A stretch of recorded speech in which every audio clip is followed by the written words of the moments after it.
داستان۔ کہانی شروع ہوتی ہے ایک چھوٹے سے گاؤں سے، جہاں صبح کی ہوا میں خنکی تھی اور درختوں پر پرندوں کی چہچہاہٹ گونج رہی تھی۔ اسی گاؤں کی ایک پگڈنڈی پر ایک چھوٹا سا بچہ کھیلتے کھیلتے جنگل کی طرف نکل گیا۔ نہ ماں کو خبر تھی، نہ باپ کو علم۔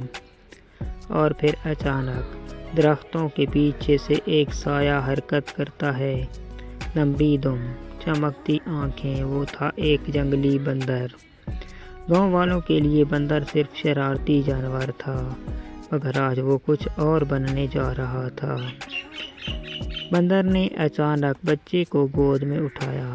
لوگ چیختے لگے، بندر بچے کو اٹھا لے گیا اور کچھ کرو، مگر بندر خاموشی سے درختوں پر چھلانگیں مارتا ہوا آگے بڑھ گیا۔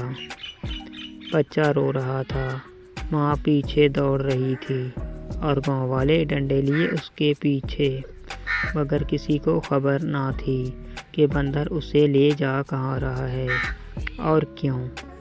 تقریباً 10 منٹ بعد بندر ایک صاف جگہ پر رکا، بچے کو زمین پر آرام سے بٹھایا اور خود درخت کی ایک شاخ پر جا بیٹھا، جیسے پہرا دے رہا ہو۔ ماں وہاں پہنچی، بچے کو گلے سے لگایا، آنکھوں سے آنسو تھمنے کا نام نہ لیتے۔ لیکن وہ بات جو کسی نے نہ دیکھی، وہ ایک چھوٹا سا سانپ تھا جو جھاڑیوں میں رینگ رہا تھا۔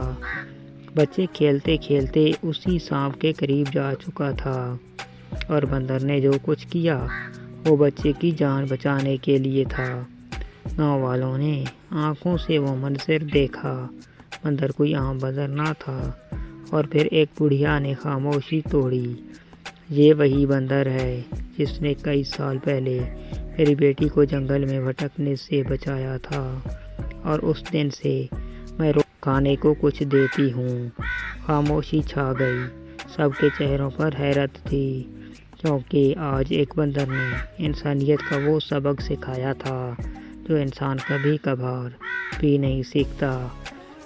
آخر میں اختتامیہ جملے یہ ہیں، کبھی کبھی وفاداری، محبت اور قربانی انسانوں سے نہیں، جانوروں سے سیکھنی پڑتی ہے۔